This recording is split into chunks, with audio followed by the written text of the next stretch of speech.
Dans cette séquence, nous allons voir la première partie des techniques chromatographiques.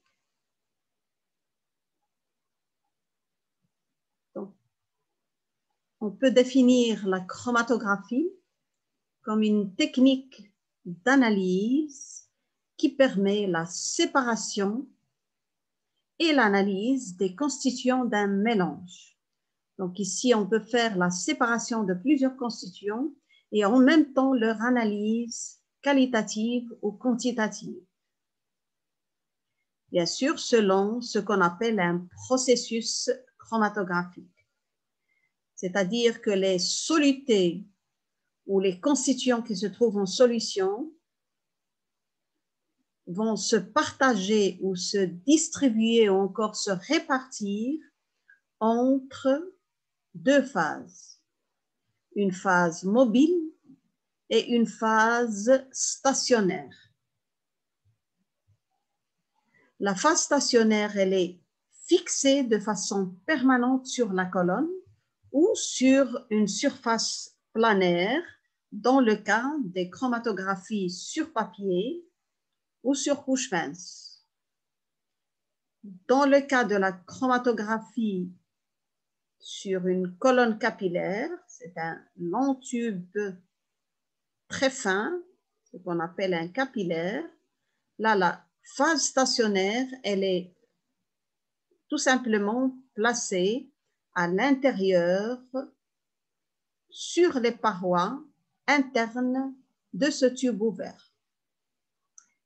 Dans le cas de la chromatographie sur colonne remplie, toujours en chromatographie en phase gazeuse ici, la phase stationnaire, elle est à l'intérieur à travers des particules qui remplissent cette colonne. Par contre, la phase mobile, c'est une phase qui bouge et qui va servir pour transporter les constituants. C'est un fluide. C'est un fluide qui peut être un gaz, un liquide ou encore un fluide supercritique. Et là, on parle de chromatographie supercritique. Donc, cette phase mobile, elle va transporter les constituants ou les composants qui se trouvent dans un mélange, dans l'échantillon à analyser, pendant que ces constituants, quand ils sont en train de traverser la colonne, ils vont se partager ou se distribuer entre ces deux phases. Donc, la phase mobile, elle va les transporter tout le long de cette colonne et pendant ce temps-là, ces constituants vont se partager ou se distribuer entre les deux phases, la phase mobile et la phase stationnaire. Donc, c'est un phénomène dynamique, mais aussi un phénomène cinétique.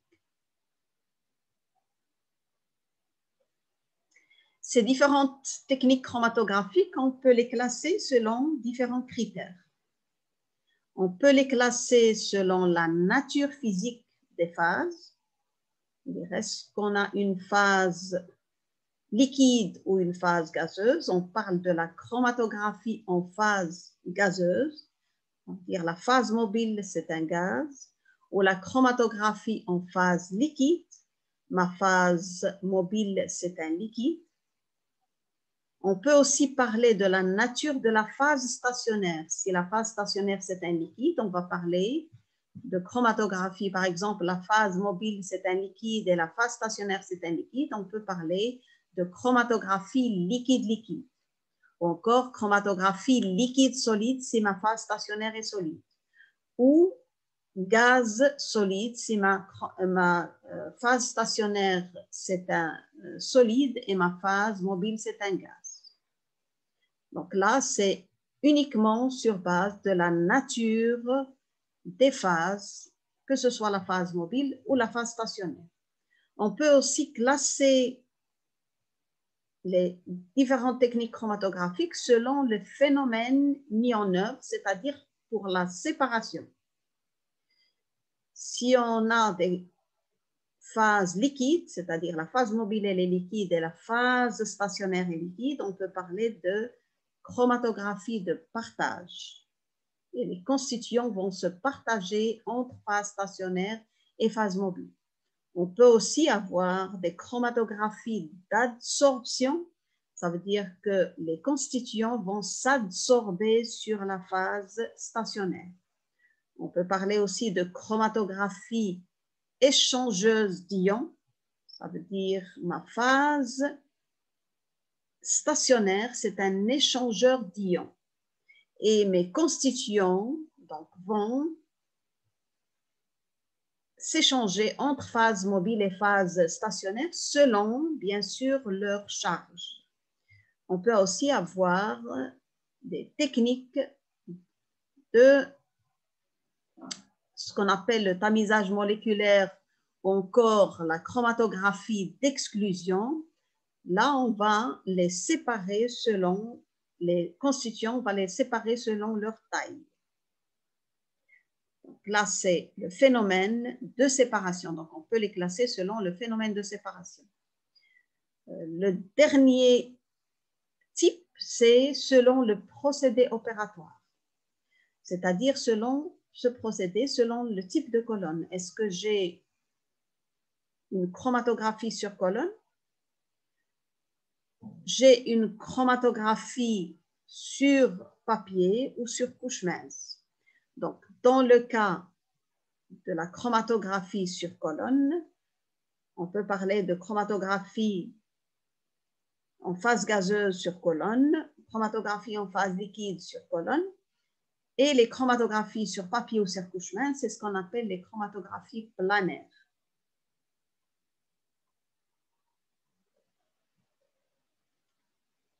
Alors, les plus importants, on ne va pas décrire toutes les techniques chromatographiques, mais les plus importantes, c'est la chromatographie en phase gazeuse, ça veut dire ma phase mobile, c'est un gaz.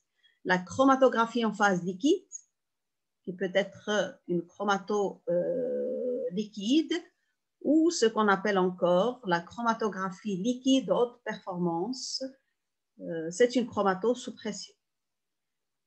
Et le dernier type, c'est la chromatographie en couche mince ou encore sur papier, mais qui n'est plus pratiquement plus utilisée. Donc, encore quelques fois la chromatographie sur couche mince. Donc, la chromatographie en phase gazeuse ou la chromatographie en phase liquide, sur le plan séparation, ils peuvent être décrites, bien sûr, par des théories communes, c'est-à-dire toutes les théories chromatographiques peuvent être appliquées aussi bien pour la chromatographie en phase gazeuse que la chromatographie en phase liquide et même pour la chromatographie planaire. Alors, en général, un fluide, c'est ce qu'on va appeler phase mobile. Et on vient de voir que le fluide, ça peut être un liquide. Là, c'est une chromatographie en phase liquide. Ça peut être un gaz, chromatographie en phase gazeuse ou chromatographie supercritique où le fluide, là, il est dans les conditions supercritiques. C'est ce qu'on a vu dans les cas de distillation. Donc, à l'instant initial, donc le mélange à séparer, il est, si on parle d'une colonne, il va être injecté à l'entrée de la colonne où il va se diluer dans la phase mobile qui va l'entraîner tout le long de la colonne pendant qu'il est en train de se répartir entre cette phase mobile et cette phase stationnaire et qui va à la fin, il va sortir de cette colonne. Les constituants de ce mélange, ce qu'on appelle solutés, composés ou constituants, l'appelez comme vous voulez, sont inégalement retenus lors de leur traversée. Qu'est-ce que ça veut dire? Ça veut dire que cette phase stationnaire, elle va retenir de façon inégale les constituants. Sur quelle base? C'est tout simplement selon leurs propriétés physico-chimiques. Alors, cette colonne, ou la nature des colonnes, on peut avoir ce qu'on appelle des colonnes capillaires ou des colonnes remplies. Des colonnes capillaires en chromatographie en phase gazeuse, on ne travaille pratiquement plus avec les colonnes remplies. Mais c'est plus avec des colonnes capillaires. Dans le cas de la chromatographie en phase liquide, on utilise encore des colonnes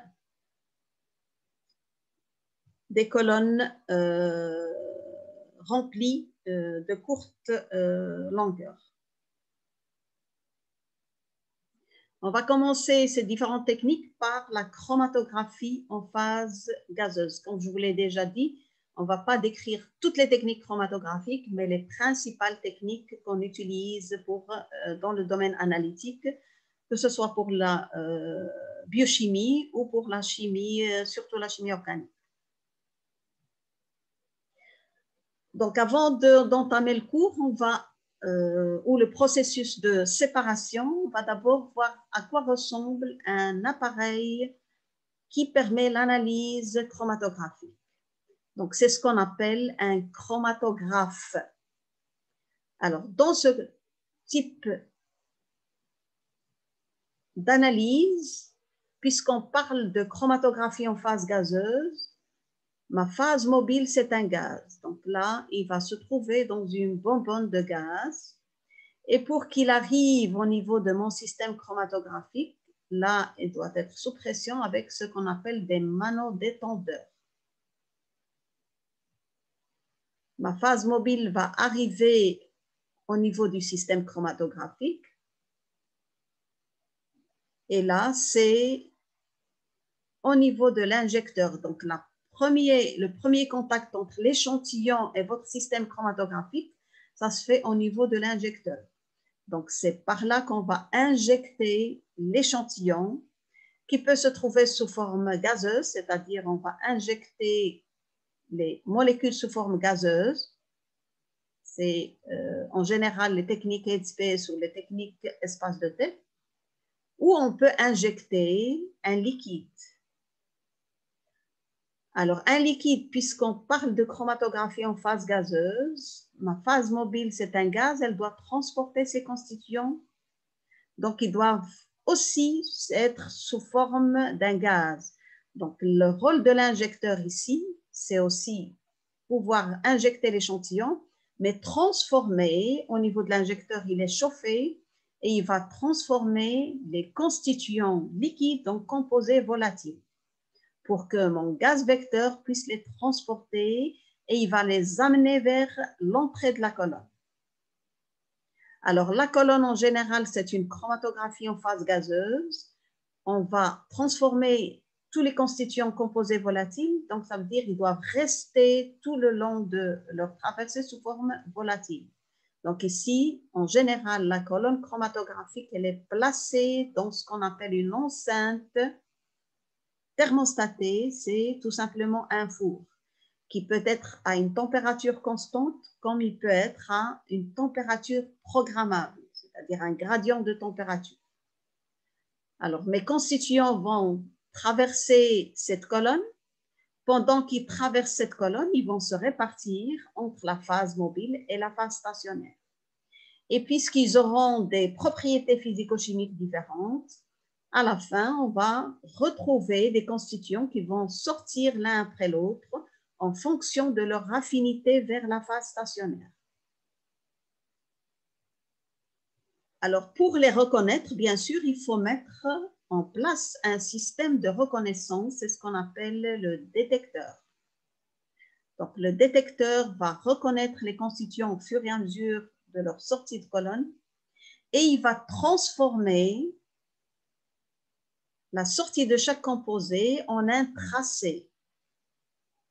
Et pour chaque composé, dans le temps, c'était des simples enregistreurs. Maintenant, c'est des systèmes d'acquisition, bien sûr, avec un tracé chromatographique. Le tracé chromatographique, c'est ce qu'on appelle un chromatogramme. Et puisqu'on peut traiter ces données, on peut, pour chaque composé, on va voir les grandeurs de rétention de ces composés, c'est-à-dire le temps de sortie de ce composé, qui va sortir en premier, puis le suivant, puis le...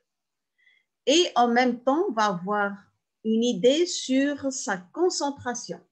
Donc, on peut faire de l'analyse qualitative, c'est-à-dire chaque constituant va être identifié, mais aussi une analyse quantitative qui va permettre de donner une idée sur la concentration.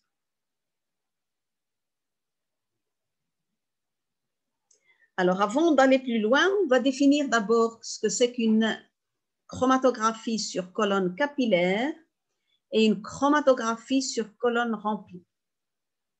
Alors, une colonne capillaire, donc là, vous voyez, bien sûr, le diamètre ici, j'ai agrandi de façon à pouvoir mettre la phase stationnaire et donc la silice fondue, c'est tout simplement le support inerte sur lequel on va placer la phase stationnaire, donc pour pouvoir les voir. Donc ici, le diamètre interne des colonnes capillaires, c'est en général entre 0,1 et 0,53 mm. Donc, je parle du diamètre interne de la colonne, c'est-à-dire ce diamètre-là. Alors, ceci, ça sera la phase stationnaire et au-dessus, donc, c'est la silice fondue. Et la phase mobile, puisque là, la colonne, c'est un tube ouvert, c'est comme si vous avez un cylindre ouvert. La phase mobile va traverser, bien sûr, cette colonne. Et en traversant cette colonne, vous avez, si je fais une coupe donc transversale, vous aurez donc ça, c'est tout simplement une gaine polyimide pour un petit peu protéger la colonne. Et puis là, vous avez la silice fondue et la phase stationnaire, elle est mise sur les parois de cette silice fondue. Donc, la phase stationnaire, elle est caractérisée par ce qu'on appelle l'épaisseur du film. C'est tout simplement le film qui est placé sur la paroi de la colonne. C'est cette épaisseur du film. Et en général, l'épaisseur du film, elle est très, très faible. Donc, c'est une couche très fine de phase stationnaire. On peut avoir plusieurs types de phases stationnaires. On les verra dans le cas des colonnes. Donc là, c'est la coupe de ce qu'il y a à l'intérieur. Ça veut dire ma phase stationnaire, elle est placée sur les parois internes de cette colonne, de ce long tube ouvert, avec une longueur, bien sûr, de la colonne qui peut aller de 10 jusqu'à 100 mètres de longueur. Alors, à partir de maintenant, quand on représentera la colonne capillaire, on va la représenter tout simplement comme un tube sur lesquels, puisque à l'intérieur de ce tube, on va avoir une phase stationnaire, bien sûr, des deux côtés, puisque si vous coupez, vous allez avoir tout le long de ce tube ouvert, vous allez retrouver la phase stationnaire. Et ma phase mobile, elle va traverser cette colonne à l'intérieur. Donc, c'est ce que je représente ici. Donc, cette colonne capillaire, vous voyez un petit peu à quoi ressemble le diamètre, donc chaque tube. Et comme c'est une colonne très longue, elle est enroulée sur elle-même. Et là, c'est une colonne qui fait plusieurs, bien sûr, dizaines de mètres. Donc, c'est entre les plus utilisés, c'est de 25 à 60 mètres de longueur. Donc, chaque colonne capillaire, elle est caractérisée d'abord par la longueur de la colonne, par le diamètre interne, par la nature de la phase stationnaire et la phase mobile. Là, on n'a pas grand choix. On utilise souvent l'hélium ou l'azote. Alors, en ce qui concerne les colonnes remplies pour la chromatographie en phase gazeuse, là, j'ai représenté la chromatographie en phase liquide aussi, la colonne pour que vous ayez une idée des dimensions d'une d'une chromatographie en phase liquide. Ce sont des colonnes très courtes par rapport à colonnes remplies dans le cas de la chromatographie en phase gazeuse. Mais en général, la chromatographie sur colonne remplie en chromatographie en phase gazeuse, elle n'est presque plus utilisée. Donc là, qu'est-ce que j'ai dans cette colonne? C'est tout simplement une colonne avec un diamètre interne qui est beaucoup plus important. Il varie entre 4 à 10 mm, donc selon la nature des particules qui remplissent cette colonne. Donc là, votre colonne, elle sera caractérisée par la longueur. La longueur en général, c'est 1 à 3 mètres, rarement 5 mètres. Et le diamètre qui va aller jusqu'à 1 cm. Elle est aussi caractérisée par des particules qui sont eux aussi ayant un diamètre bien déterminé et une porosité aussi déterminée. Pour les colonnes, pour la chromatographie en phase liquide, l'HPLC par exemple, la longueur maximale, c'est 25 cm. Et maintenant, on va de plus en plus vers des colonnes de petite longueur.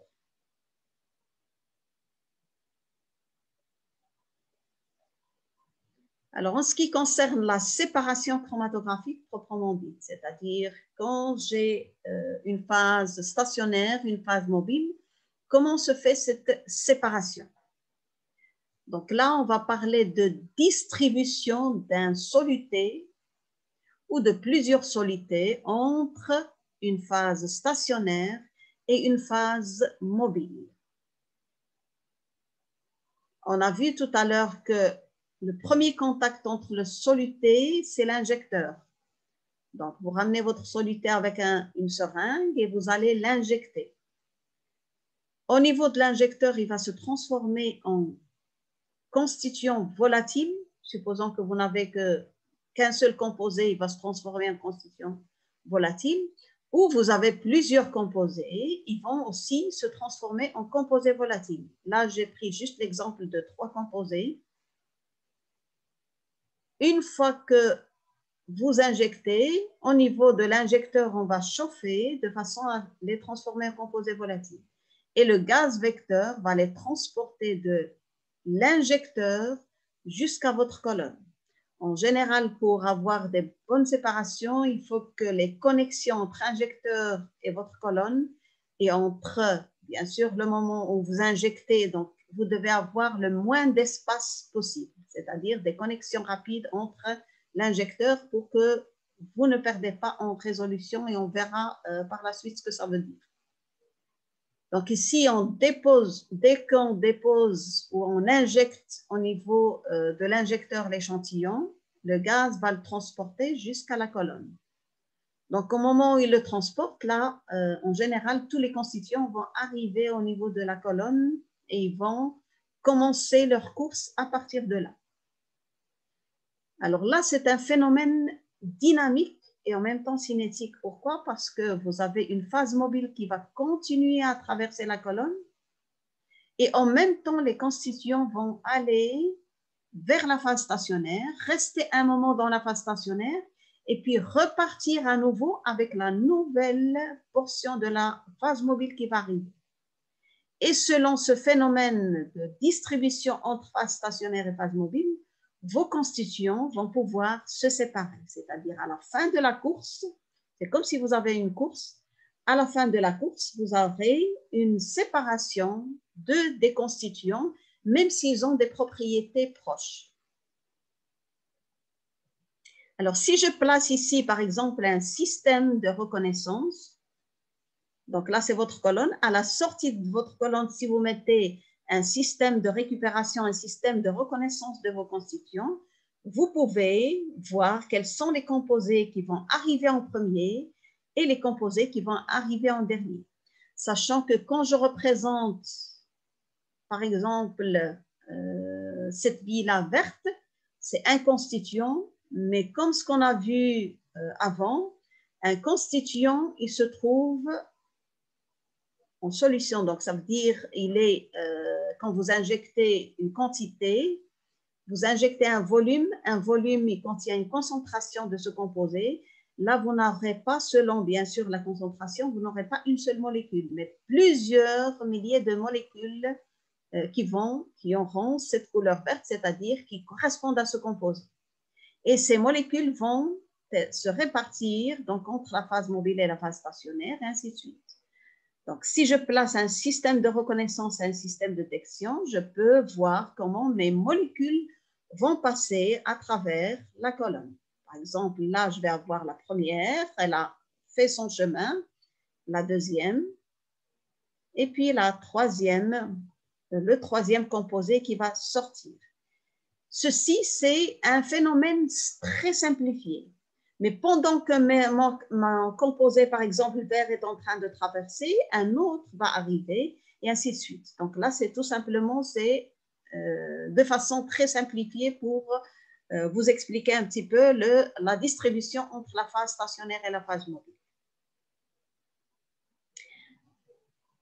Alors, si mes molécules traversent, ça veut dire à tout moment, je vais avoir un équilibre, donc du premier composé par exemple, du premier composé entre la phase stationnaire et la phase mobile. Alors, qu'est-ce que ça veut dire? Ça veut dire qu'à chaque portion de la colonne, c'est comme si je vous faites plusieurs extractions multiples. À chaque portion de la colonne, je vais avoir à la première portion de la colonne, j'ai mes composés, mes trois composés. Dès qu'ils arrivent à ce niveau-là, donc ils sont dans la phase mobile, ils arrivent au niveau de la colonne. Au niveau de la colonne, la phase stationnaire, elle ne contient aucun composé. Donc, une partie de vos molécules, et on avait vu au niveau de l'extraction, là on parle de partage par exemple entre phase organique et phase aqueuse. Ici, on va avoir une distribution entre phase mobile et phase stationnaire. Ça veut dire, selon cette constante de distribution, j'aurai une partie qui va passer dans la phase mobile, dans la phase stationnaire, pardon, dès la première portion, et une partie va rester dans la phase mobile. Donc ça, c'est le premier étage, si j'ose dire. Ma phase mobile, est-ce qu'elle va rester à ce niveau-là? Non, ma phase mobile, elle continue. Supposons que votre constante de partage ou de distribution est de 1, comme ce qu'on a vu pour les extractions, tout simplement pour faciliter un petit peu la compréhension. Ça veut dire, si j'ai 100 molécules de ce composé vert, je vais avoir dans la phase stationnaire, dans la première portion, je vais avoir 50 molécules qui vont passer dans la phase stationnaire et 50 molécules qui vont rester dans la phase mobile. Dans la phase mobile, ma phase mobile, elle continue son chemin. Elle ne va pas s'arrêter puisque c'est un gaz, il va rapidement diffuser, il va partir. Donc, ma phase mobile va continuer ce chemin, elle va arriver à ce niveau-là. Elle arrive à ce niveau-là, donc la phase stationnaire ne contient rien. Et à ce moment-là, une partie de la phase mobile va passer dans la phase stationnaire. Donc, il restait 50. Maintenant, 25 vont rester dans la phase stationnaire, la deuxième portion, et 25 vont rester dans la phase mobile, qui va continuer encore son chemin.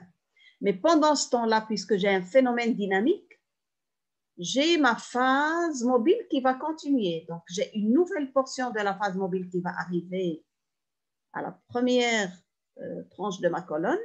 Et là, il y avait 50 molécules qui se sont attachées à cette phase stationnaire. Donc, la phase mobile va arriver et elle va transporter à nouveau la moitié. Donc, elle va transporter les 25, ainsi de suite. Et ça, vous pouvez continuer ce chemin. Ça veut dire ces équilibres successifs jusqu'à ce que vous ayez vos molécules qui vont sortir. Ici, on a simplifié le passage rapide de vos molécules pour qu'ils soient détectés, mais en général, ils passent rapidement, mais avec des échanges constants entre la phase stationnaire et la phase mobile. Et c'est comme ça qu'on arrive à séparer les constituants d'un mélange. Alors ici, quand vous avez des équilibres, plus la distance de cet échange est grande, plus vous arriverez à séparer vos constituants. C'est comme si vous avez un ensemble de personnes qui vont faire une course, plus la distance est importante, plus vous allez pouvoir séparer les différentes catégories de personnes, des gens qui vont arriver rapidement et d'autres qui vont traîner en fonction de leur capacité physique. C'est la même chose ici, c'est en fonction de leurs propriétés physico-chimiques, de leur affinité vers la phase stationnaire, ils vont passer rapidement ou ils vont traîner au niveau de cette phase stationnaire. Alors, la constante qui va permettre, bien sûr, ces échanges rapides, c'est le coefficient de distribution. C'est comme ce qu'on a vu pour les extractions, c'était le coefficient de partage. Ici, c'est le coefficient de distribution, ou on peut encore parler de coefficient de partage, quand votre phase mobile elle est liquide. Dans le cas de la chromatographie liquide, là aussi, on aura un partage. Donc ici, c'est un coefficient de distribution. Alors, même chose que ce qu'on a vu, donc le coefficient de distribution, c'est le rapport de concentration. Mais au lieu de parler rapport de concentration de phase organique et phase aqueuse, ici, on va parler de rapport de concentration de soluté ou du composé entre phase stationnaire et phase mobile. Donc, c'est la concentration du composé dans la phase stationnaire par rapport à celle de la phase mobile. Alors, selon cette constante d'équilibre, on va pouvoir séparer ces composés. Donc, pour un soluté donné, puisque là, c'est une chromatographie en phase gazeuse, il va dépendre essentiellement de la température. Plus la température du composé, je dirais la température surtout d'ébullition est plus faible, plus le composé va sortir rapidement. Plus sa température d'ébullition est plus élevée, plus il va traîner, surtout si vous avez une phase qui est apolaire, une phase stationnaire. On verra dans le cas des colonnes. Alors, qu'est-ce que ça veut dire une distribution chromatographie en phase gazeuse?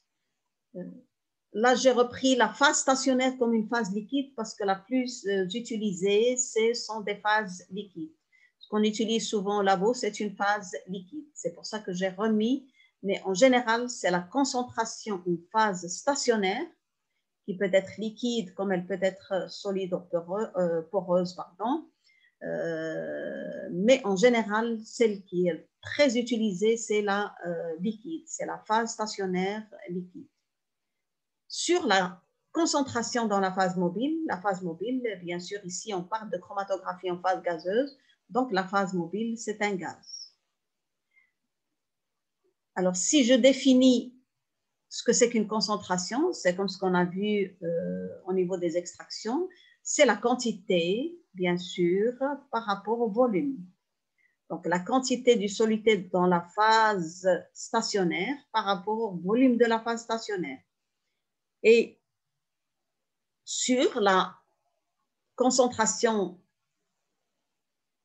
de votre soluté dans la phase gazeuse, c'est-à-dire la quantité de ce soluté dans la phase gazeuse sur le volume de la phase gazeuse. Donc, là, je peux le mettre au numérateur. Et de cette façon-là, je peux définir le rapport, ce qu'on appelle le rapport du poids ou le rapport des masses, c'est-à-dire la quantité de soluté dans la phase liquide, dans la phase stationnaire, par rapport à la phase gazeuse. Là, tout simplement, c'est ce qu'on appelle un facteur de capacité K. Ce paramètre est important parce que ça reflète la quantité que je peux mettre dans la phase stationnaire par rapport à la phase mobile. Pour une colonne donnée, ça veut dire que ça reflète la quantité que je peux déposer sans saturer ma première portion de la colonne. Plus la quantité est importante, plus je vais avoir des composés qui vont, une partie de mon échantillon ou des constituants qui va passer sans avoir le temps d'aller vers la phase stationnaire. Et de ce fait-là, je vais avoir une mauvaise séparation. Donc, cette quantité, le rapport de quantité dans la phase stationnaire par rapport à la phase gazeuse, c'est le facteur de capacité. Ça veut dire en fonction de ma phase stationnaire, en fonction de cette épaisseur du film, je dois déposer une quantité bien précise, c'est-à-dire je ne dois pas déposer énormément. Si je dépose une quantité importante, je vais avoir une mauvaise séparation. C'est comme si vous avez un verre et vous le remplissez au-delà de sa capacité. Bien sûr, le reste va couler, vous ne l'aurez pas dans le verre. Alors, le rapport des volumes, c'est ce qu'on appelle le rapport des phases. C'est le bêta. Donc, mon coefficient de partage, il va être tout simplement ce rapport, cette capacité de la colonne et le rapport des phases. Donc, ces deux paramètres caractérisent une colonne. Donc, facteur de capacité et le rapport des phases. Alors, le rapport des phases, quand vous avez une colonne capillaire, vous pouvez le calculer. Donc, c'est le rapport, on a vu, c'est le volume de la phase mobile sur le volume de la phase stationnaire. Ça, on peut le calculer si on connaît les dimensions de la colonne et en général, on les connaît.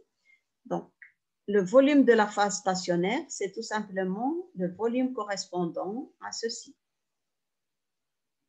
Le volume de la phase mobile, ça correspond à ceci. Donc, si on connaît le diamètre interne, je peux dire que le volume, ça c'est, on assimile ça à un cylindre creux et on peut déterminer, donc en général, le diamètre interne de la colonne, je le connais, donc ça sera pi fois r carré pour la section, en tout cas, de la phase mobile. Pour la phase stationnaire, je peux assimiler ceci à un cylindre creux et je peux dire que le volume total de ce cylindre moins le volume de la phase mobile, ça correspondra à ma phase stationnaire. Et si vous faites ça, vous allez retrouver que le rapport des phases, c'est le rayon, c'est-à-dire le diamètre interne sur 2, divisé par 2 fois l'épaisseur du fil.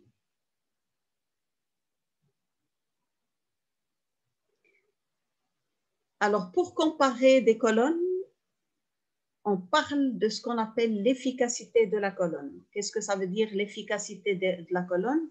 C'est tout simplement sa facilité à séparer les constituants d'un mélange, mais de les séparer correctement.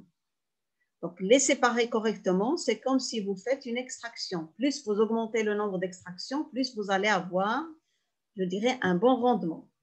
Ici, la même chose pour séparer les constituants d'un mélange qui ont des propriétés physico-chimiques proches.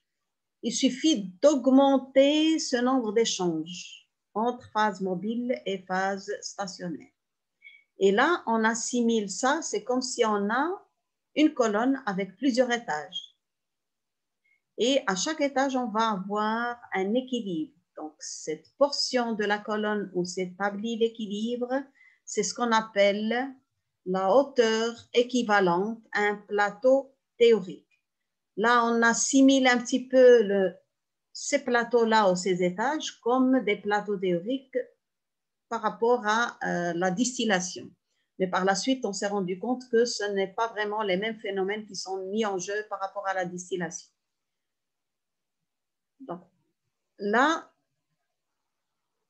la portion de la colonne où s'établit l'équilibre, c'est-à-dire selon cette constante d'équilibre, quand j'ai mes composés qui arrivent, une partie va passer dans la phase stationnaire, une partie va rester dans la phase mobile. Selon cet équilibre, la portion de la colonne où s'établit l'équilibre, c'est ce qu'on appelle une hauteur équivalente à un plateau théorique. Ça se dit bien son nom, c'est-à-dire c'est tout simplement théorique. Alors, plus j'augmente le nombre d'échanges, plus je vais avoir une bonne séparation. Plus vous augmentez la distance d'une course, plus vous allez pouvoir avoir en premier rang 1 ou 2 maximum. Vous n'allez pas avoir l'ensemble. Si vous mettez juste une course d'1 mètre, vous risquez de retrouver la majorité des personnes à l'arrivée. Alors, cette efficacité, elle va être bien sûr déterminée par ce qu'on appelle le nombre de fois où vous avez l'équilibre. Plus vous augmentez ce nombre de fois, plus vous allez avoir une bonne séparation entre des constituants, même qui sont proches. Donc, j'arriverai à voir clairement le premier composé, du deuxième, du troisième. Si j'ai une distance, par exemple, juste où j'ai 2 portions de la colonne, je risque de ne pas voir la séparation entre ces deux-là. Je peux avoir un seul, c'est-à-dire un seul pic chromatographique ou une seule tâche, alors que je peux séparer, par exemple, deux techniques s'ils sont différents. Donc, plus j'augmente le nombre de fois où j'ai l'échange, plus je vais avoir une bonne résolution, c'est-à-dire une colonne efficace. Donc, si je veux augmenter le nombre d'échanges, je peux l'augmenter soit en augmentant la longueur, soit en jouant sur ma phase stationnaire de façon à ce que l'équilibre se fasse rapidement. Donc, l'efficacité de ma colonne, en général, on parle de nombre de plateaux théoriques. Plus ce nombre de plateaux théoriques, plus ce nombre d'échanges est important, plus je vais pouvoir séparer mes composés. Donc, si on place un système de détection, vous allez avoir, en général, ce qui va sortir de votre colonne au fur et à mesure, vous allez avoir ce qu'on appelle un tracé chromatographique. Un tracé chromatographique, au fur et à mesure que vos composés sortent, c'est-à-dire le premier qui sort, il va être schématisé par ce tracé-là. Et ce tracé, c'est ce qu'on appelle un chromatogramme.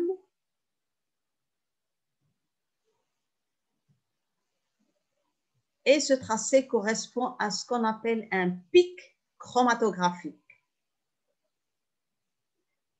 Bien sûr, la sortie de composés, ça c'est en fonction du temps. Bien sûr, le premier va sortir par exemple à 5 minutes. Et là, c'est le sommet du pic correspondra à 5 minutes. C'est ce qu'on appellera son temps de rétention. Son temps de rétention, c'est tout simplement la projection du sommet de pic par rapport à l'axe des abscisses qui est le temps. Et chaque composé va être caractérisé par ce temps de rétention. Donc, c'est une donnée très importante pour l'identification des composés. Donc, ce tracé-là, c'est-à-dire le signal, c'est tout simplement, c'est en fonction de la concentration, de la quantité de votre composé. Donc, ce signal, en fonction du temps, et ce tracé, c'est ce qu'on appelle un chromatogramme. Et on verra des exemples.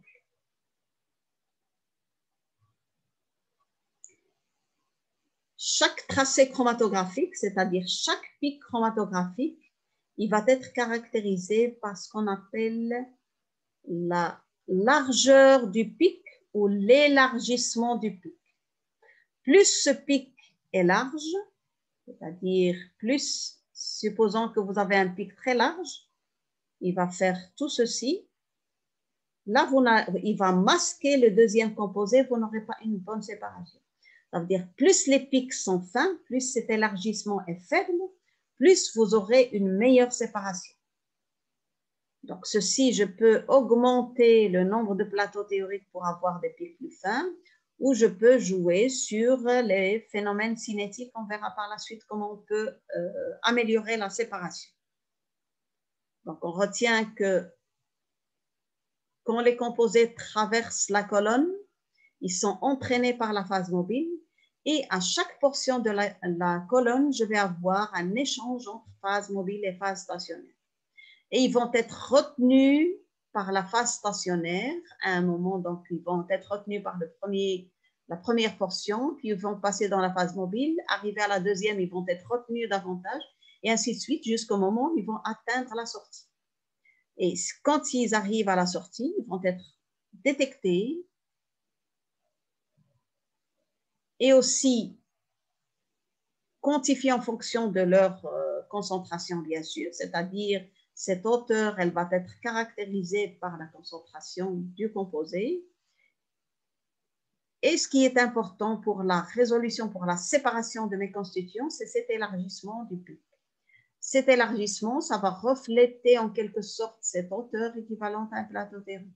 Plus l'équilibre va se faire sur une large portion, ça veut dire votre nombre, puisque la longueur elle est fixe, elle ne peut pas bouger, plus vous aurez un nombre de plateaux théoriques faibles, ça veut dire un élargissement plus important. Donc, si j'ai une hauteur équivalente à un plateau théorique importante, automatiquement, je vais avoir l'élargissement du pic est important. Et si j'ai un élargissement important, ça veut dire qu'il va masquer les autres composés qui vont sortir en même temps. Donc là, c'est l'élargissement du pic. Alors, je ne vais pas m'attarder beaucoup au niveau de l'efficacité de la colonne. Donc là, on assimile ces tracés chromatographiques, on assimile chaque pic à une distribution gaussienne, c'est-à-dire tout simplement ce que vous avez probablement vu en statistique, la distribution normale pour toutes les analyses, que ce soit au niveau des échantillonnages ou d'autres. Généralement, on peut tracer une distribution, donc peu importe l'analyse qu'on est en train de faire, ça peut être même une analyse épidémiologique, on peut tracer, c'est-à-dire le nombre, par exemple, d'échantillons. Plus on augmente le nombre d'échantillons, plus la moyenne, on se rapproche de la moyenne réelle, c'est-à-dire de ce milieu-là.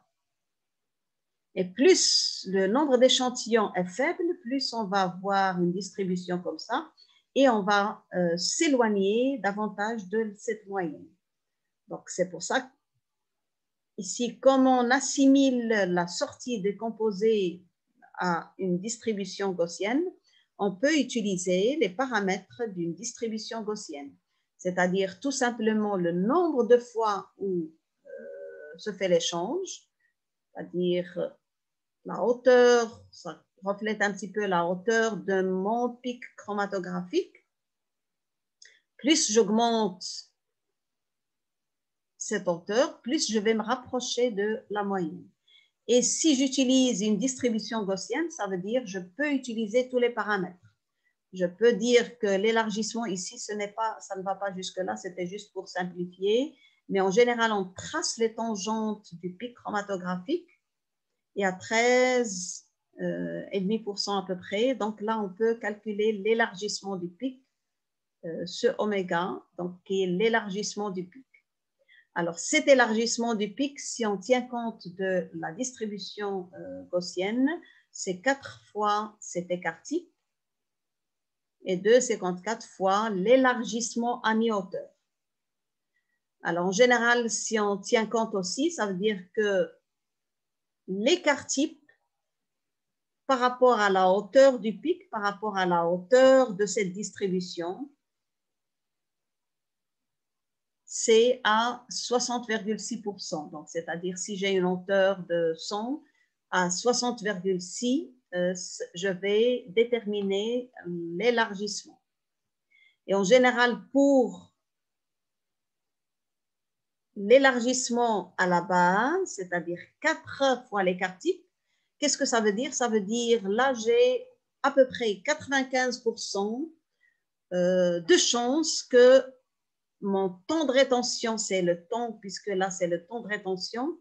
Le temps de rétention moyen, c'est-à-dire le sommet du pic ou le temps de rétention de mon composé, va se situer entre donc, la moyenne, le temps de rétention moyen, moins 2 sigma, et le temps de rétention plus 2 sigma, c'est-à-dire l'ensemble, l'élargissement va être 4 sigma.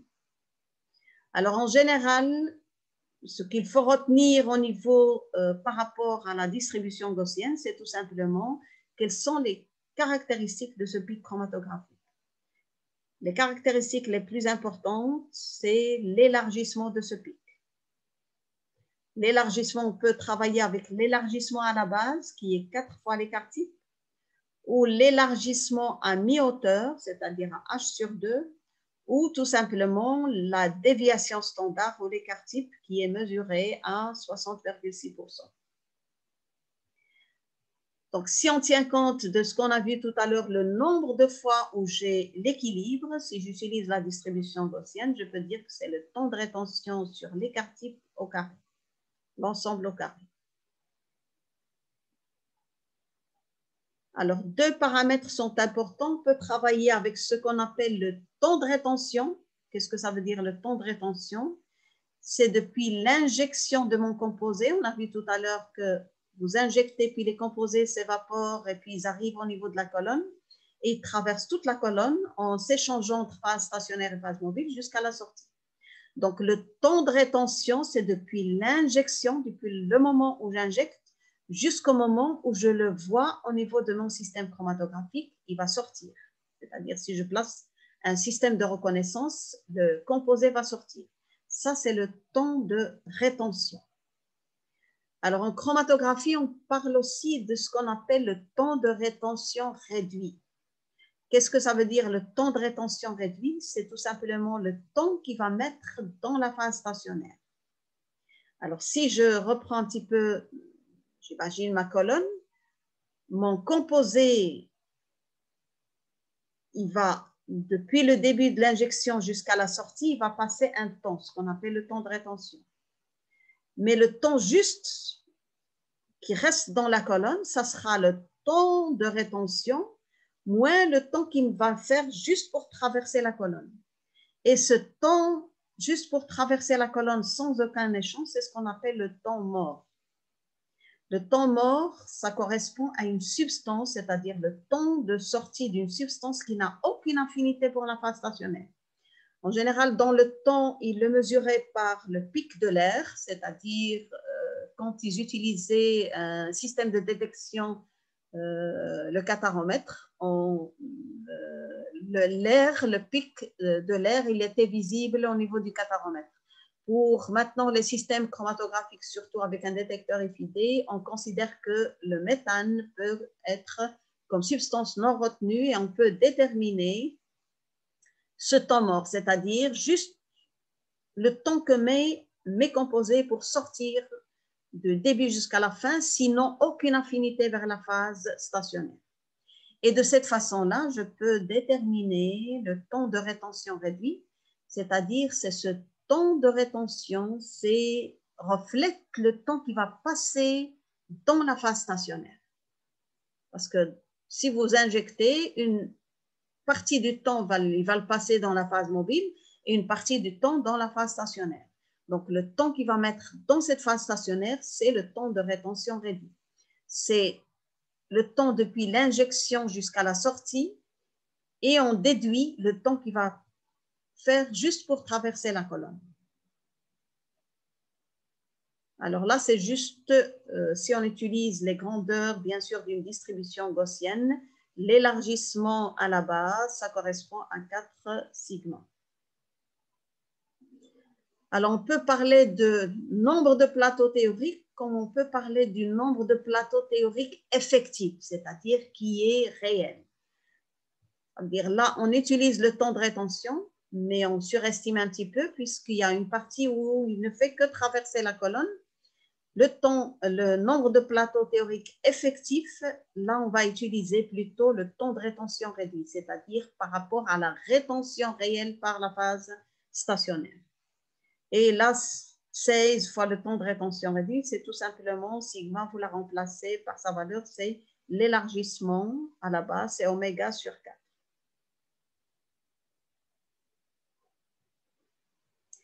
Alors, quelles sont les grandeurs qui sont importantes en chromatographie? Bien sûr, c'est les différentes grandeurs de rétention. Les différentes grandeurs de rétention, donc c'est d'abord le temps de rétention. On a vu ce que ça veut dire, c'est depuis l'injection jusqu'à la sortie, le temps qui s'écoule entre le moment où vous injectez, donc on déclenche le chrono, jusqu'au moment où le composé apparaît au niveau de votre système de détection. Donc ça, c'est le temps de rétention. Bien sûr, ce temps de rétention est caractéristique du composé. Plus le composé a plus d'affinité vers la phase stationnaire, plus ce temps de rétention va être important. Donc, on peut déterminer, par exemple, la nature des composés en fonction de ces temps de rétention. Si on travaille en chromatographie liquide-liquide, on parle aussi du volume de rétention. Donc, puisqu'on peut récupérer des fractions, surtout si on est en train de purifier, on peut récupérer des fractions, des volumes, et là, on parle de volume de rétention. Donc, le constituant va se trouver dans un volume de rétention. Que ce soit le temps de rétention, le volume de rétention, le paramètre qui va régir ces équilibres, c'est surtout le coefficient de distribution. Donc, le coefficient de distribution, c'est un paramètre important pour la chromatographie. Alors, un dernier paramètre, c'est ce qu'on appelle le facteur de rétention. Alors, le facteur de rétention K', c'est par rapport au temps qui va passer réellement dans la phase stationnaire. Et quand je dis facteur de rétention, ça veut dire c'est le temps de rétention qui passe dans la phase stationnaire. Mais comme c'est relatif, je parle d'un facteur, ça veut dire qu'il ne doit pas avoir d'unité. Si c'est un facteur, c'est relatif, ça veut dire le temps qui va passer, la rétention, elle est faite par la phase stationnaire, c'est elle qui va retenir vos composés. Donc, ça veut dire que ce facteur de rétention, ça sera le temps qui va passer réellement dans la phase stationnaire par rapport à quelque chose. Donc, cette référence, c'est la substance qui n'est pas du tout retenue. Donc, c'est le temps de rétention en général, c'est-à-dire depuis l'injection jusqu'à la sortie, moins le temps mort. Là, j'aurai le temps de rétention réduit sur le temps mort, c'est par rapport à la substance qui n'est pas du tout retenue. Alors, si je schématise un petit peu, quelle que soit l'analyse chromatographique, on peut schématiser le signal que vous allez avoir. Et le signal, en fonction du temps, il va vous donner ce tracé chromatographique. En général, on n'a pas toujours le temps mort. Le temps mort, c'est quand vous injectez réellement une substance qui n'est pas retenue. Mais ce que vous aurez, c'est quand vous injectez plusieurs composés, vous aurez plusieurs pics chromatographiques. Si vous injectez un seul, vous aurez probablement un seul pic chromatographique à condition que vous n'ayez pas d'impureté au niveau de votre colonne. Alors maintenant, si je veux déterminer les caractéristiques de ce tracé chromatographique, les caractéristiques, bien sûr, c'est le temps de rétention. Le temps de rétention, c'est depuis le début de l'injection, et le début de l'injection, vous déclenchez, bien sûr, l'injection, automatiquement, vous aurez un début, jusqu'à la sortie de la moyenne de vos composés, c'est-à-dire du maximum de composés qui vont sortir. Là, c'est le temps de rétention moyen. Et là, de l'injection jusqu'à la sortie du sommet de ma distribution, ça, c'est le temps de rétention de mon composé. Et chaque composé, il va être caractérisé par ce temps de rétention. Le deuxième paramètre, bien sûr, c'est l'élargissement de mon pic. Plus j'ai un élargissement important, plus ma colonne ne sera pas efficace. Rappelez-vous. Alors, on peut définir ce qu'on appelle le temps de rétention réduit et de là, définir encore le facteur de rétention qui est important. Le temps de rétention réduit, on avait dit c'est depuis l'injection jusqu'à la sortie du composé, mais on doit déduire de ce temps le temps que mon composé passe uniquement dans la phase mobile. Parce que la rétention, ça veut dire c'est par rapport à la phase stationnaire. Donc, c'est le temps de rétention de mon composé moins le temps qu'il met juste pour traverser la colonne. Et ce temps mort, si je connais la substance qui n'est pas retenue, je connais son temps, je peux déterminer un petit peu le volume mort aussi dans le cas de la chromatoliquide. Alors, ce temps mort, ça reflète tout simplement la traversée de la colonne. Le volume de rétention, surtout en chromatoliquide, on l'utilise souvent. Donc, on parle aussi pour les composés, on parle de volume de rétention. Et aussi, le temps mort, il va être remplacé par le volume. Et là, on ne parle pas de volume mort, on parle de V0. Et le volume de rétention, quand on a des temps de rétention, puisque on peut travailler à débit constant, si on travaille à débit constant, on peut déterminer le volume de rétention en ayant le temps de rétention. Mais ça, on le verra plus pour les chromatographies en phase liquide.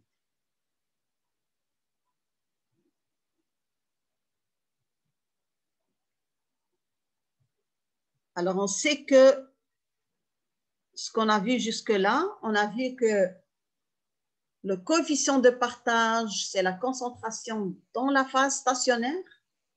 Si j'ai mis la phase liquide parce que c'est la plus utilisée, par rapport à la concentration de votre constituant dans la phase gazeuse. On a vu, c'est le facteur de capacité fois le rapport des phases. Le facteur de rétention, le K', il est très important. Donc, chaque composé, il est caractérisé par ce facteur de rétention.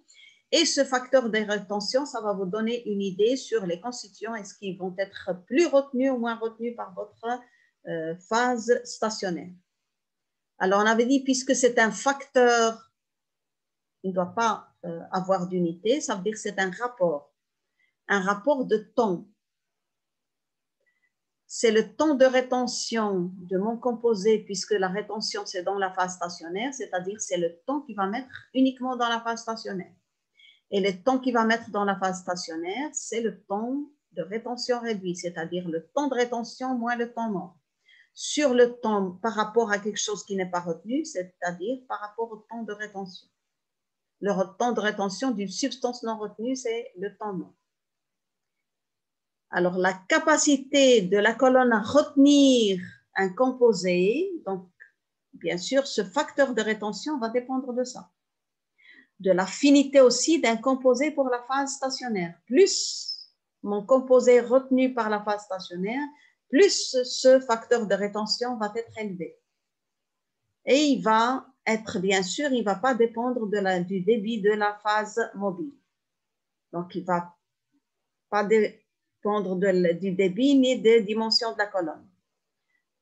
Et on peut le déterminer à partir du chromatogramme. Pourquoi? Parce qu'on a vu avant, et je reprends un peu, on a vu que si on a le temps de rétention de votre substance qui n'est pas retenu et le temps de rétention, on peut calculer bien sûr le facteur de rétention parce qu'on a toutes les données sur le chromatogramme.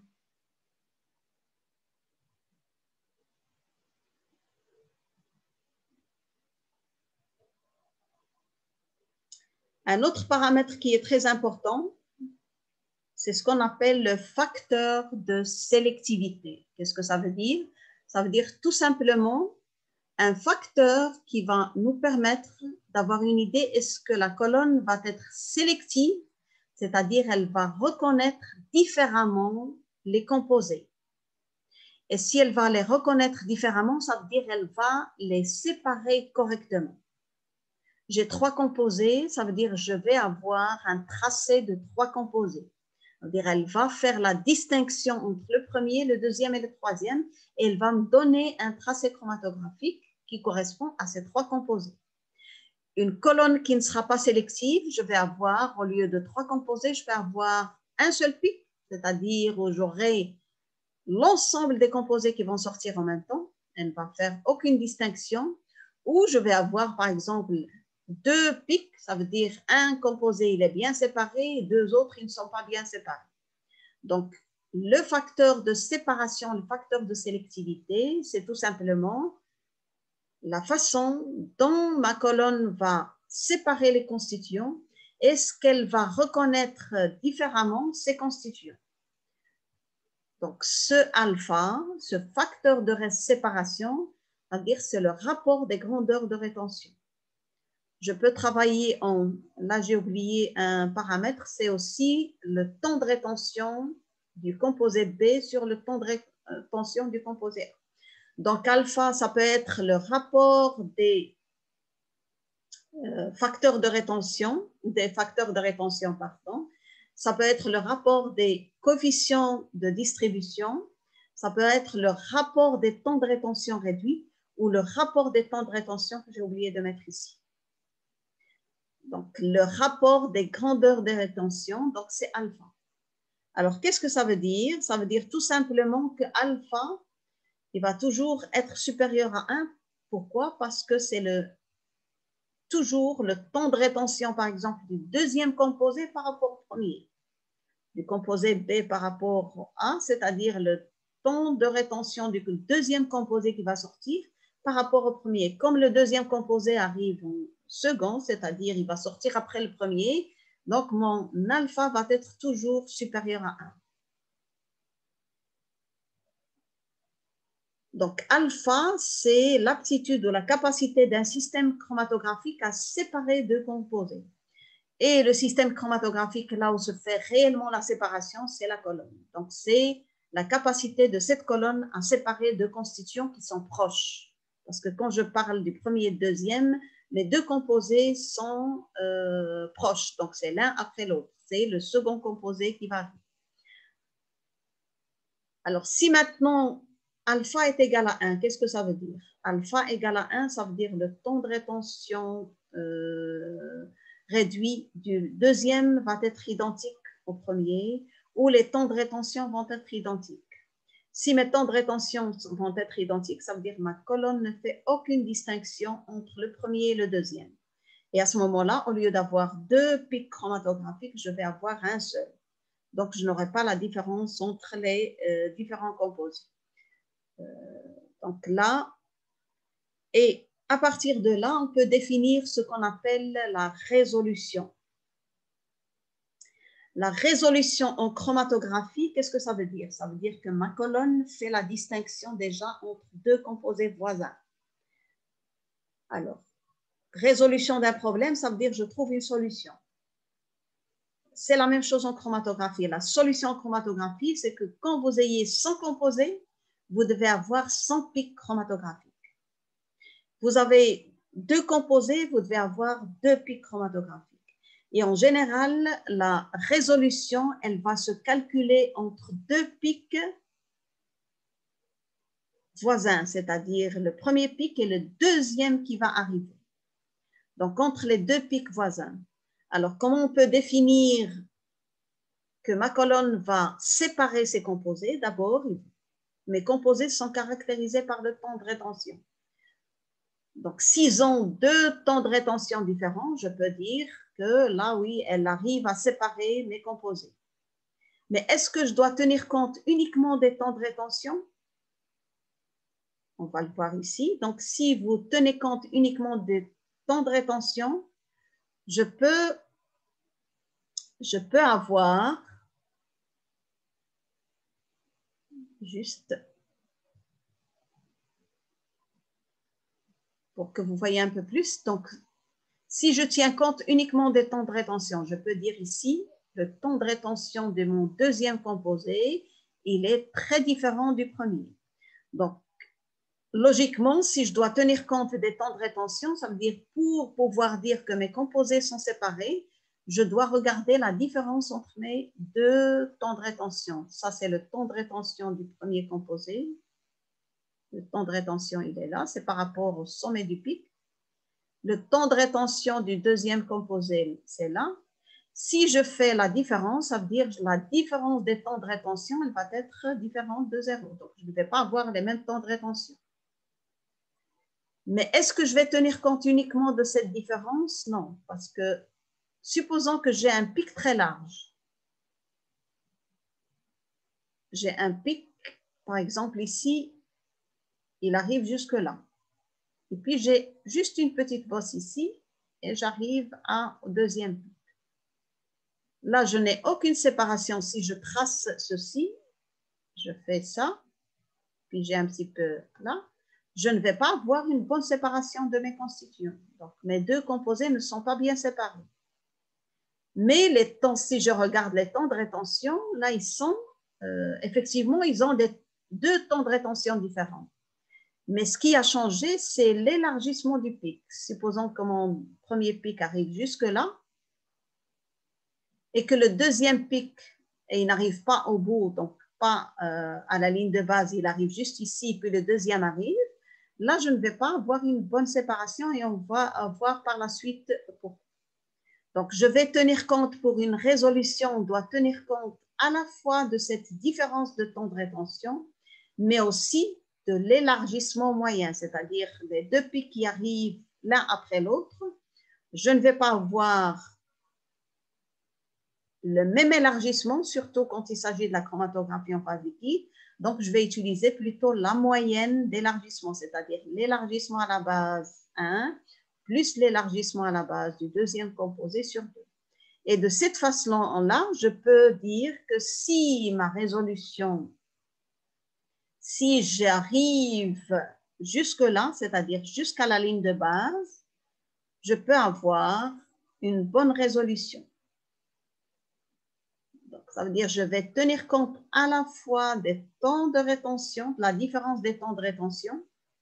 Le temps de rétention du deuxième doit être différent du premier, mais en même temps, mes pics doivent être fins. S'ils sont plus larges, je ne vais pas pouvoir les séparer.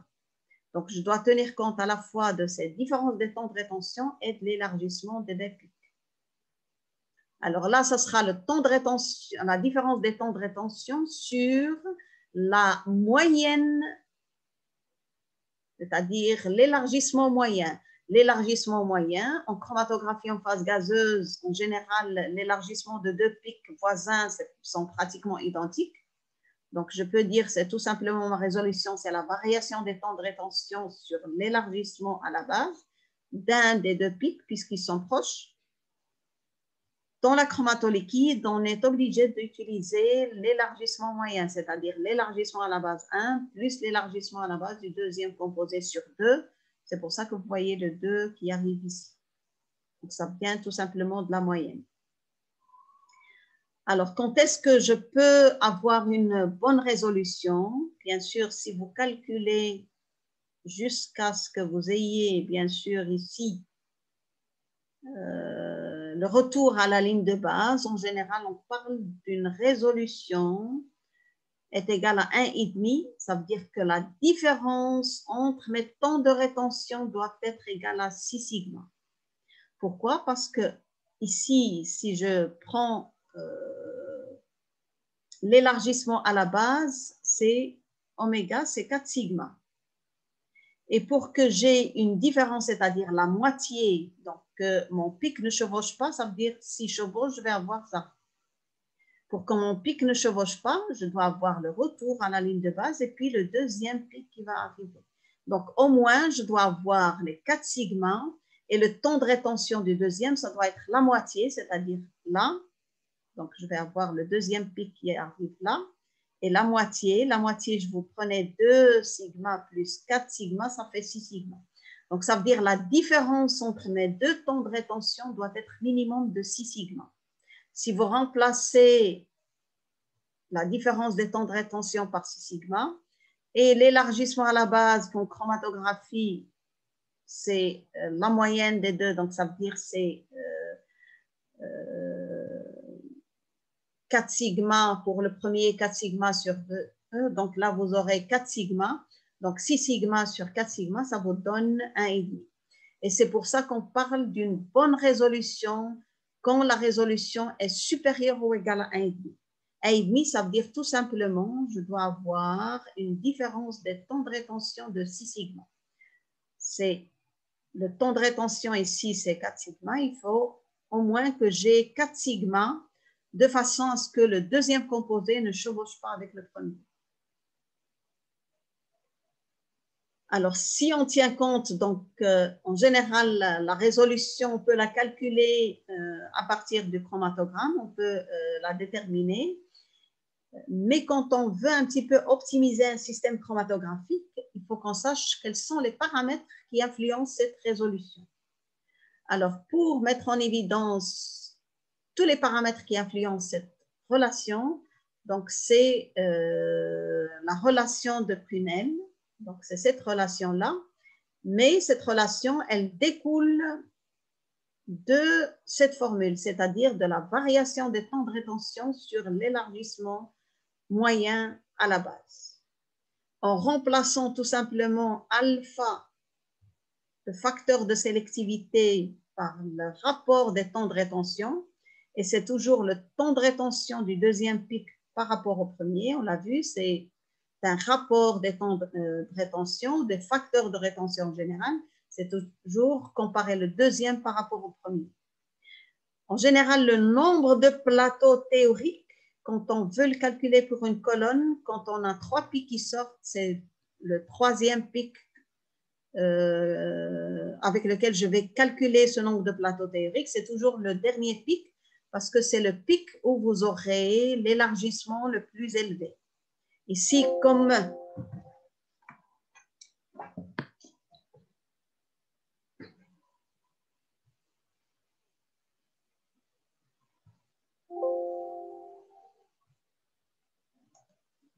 alors ici, comme on fait le calcul par rapport au deuxième, on a juste deux composés, ça veut dire on va tenir compte tout simplement du deuxième composé pour calculer le nombre de plateaux théoriques. Et là, on peut arriver à cette relation, ce qu'on appelle la relation de Prunel.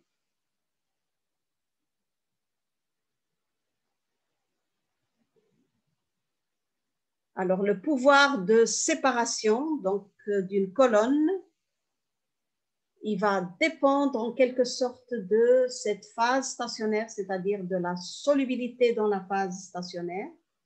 Il va dépendre de la capacité, bien sûr, elle est directement proportionnelle au temps qui va passer dans cette phase stationnaire, c'est le temps de rétention réduit.